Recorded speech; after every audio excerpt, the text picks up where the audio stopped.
नमस्कार, आपण पाहत आहात दैनिक लेटेस्ट न्यूज। महाराष्ट्र शिक्षक पात्रता परीक्षा अर्थात TET 2026च्या पेपर फुटीने राज्यभरात खळबळ उडाली आहे।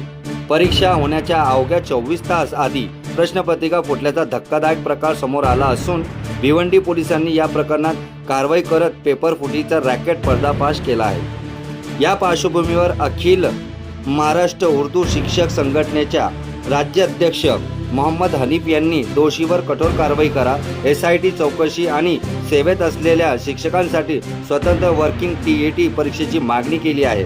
पाहूया त्यांनी नेमकं काय म्हटलंय। सर, आपलं नाव? मी मोहम्मद हनीफ शेख, राज्याध्यक्ष अखिल महाराष्ट्र उर्दू शिक्षक संघटना।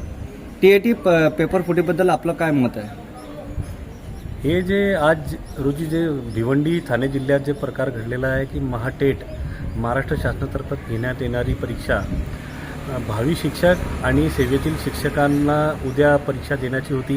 पूर्ण राज्यात 37 शहरांमध्ये 1028 केंद्र होते आणि ही परीक्षा रद्द झाल्यामुळे सर्वांना निराशा हाती लागलेली आहे आणि हे चुकीचं असून ज्या कस्टडीमधून हे पेपर लीक झालेला आहे त्यांच्यावर शासन, प्रशासन आणि पोलीस प्रशासनामार्फत कठोर कारवाई दाखल करून FIR झाली पाहिजे, हे माझी रास्त मान्य आहे। तर या बाबत आपण काय पाऊल उचलणार आहे? या संदर्भात माझी शासनाकडे आणि आमच्या राज्याचे माननीय शिक्षण मंत्री, माननीय मुख्यमंत्री यांच्याकडे अशी रास्त मागणी असणार आहे की परीक्षाचा जे सिस्टम आहे त्याच्यामध्ये सुधार झाला पाहिजे आणि भावी शिक्षकांसाठी वेगळी, सेवेतील शिक्षकांसाठी जे तामिळनाडू, कर्नाटक प्रकारे आपल्या राज्यात सेवेतील शिक्षकांसाठी वेगळी परीक्षा झाली पाहिजे आणि याची दक्षता घेण्यात यावी की हे पेपर लीक होता कामा नये। सर, याच्याबद्दल आपली काय मागणी आहे सरकारकडे?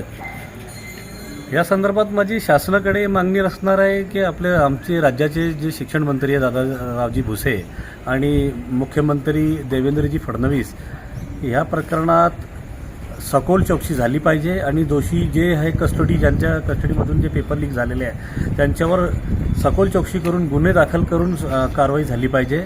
तसेच ह्या परीक्षाबद्दल मी असे माझे हे व्यक्त करतो की शासनाने याच्यामध्ये सुधार आणला पाहिजे। सेवेतील शिक्षकांसाठी वेगळी परीक्षा घेतली पाहिजे, तसेच भावी शिक्षकांसाठी वेगळी परीक्षा झाली पाहिजे। कारण माननीय सर्वोच्च न्यायालयाने 2028 पर्यंत सेवेतील शिक्षकांसाठी हे मुदत दिलेली आहे, ते मुदतच हे पास झाले पाहिजे। याच्यासाठी राज्य शासनाकडे आमची एक नवीन मागणी असणार आहे। यांनी या प्रकरणाची उच्चस्तरीय चौकशी करून संबंधित अधिकाऱ्यावर कठोर कारवाई करण्याची मागणी केली आहे। तसेच भविष्यात अशा प्रकारच्या पेपर फुटीची घटना टाळण्यासाठी परीक्षा प्रक्रियेत अत्याधुनिक सुरक्षा व्यवस्था लागू करण्यासाठी आणि सेवेत असलेल्या शिक्षकांसाठी स्वतंत्र वर्किंग TET परीक्षा घेण्याचा मागणीही शासनाकडे केली आहे। दरम्यान या प्रकरणाचा तपास सुरू असून राज्यातील लाखो विद्यार्थी आणि शिक्षकांचे लक्ष आता सरकारच्या पुढील निर्णयाकडे लागले आहे। पाहत रहा दैनिक लेटेस्ट न्यूज, ताज्या बातम्या, विश्वासार्ह माहिती। व्हिडिओला आवडल्यास लाईक करा, कमेंट्स करा, सबस्क्राईब करा। धन्यवाद। मी हबीब चौहान।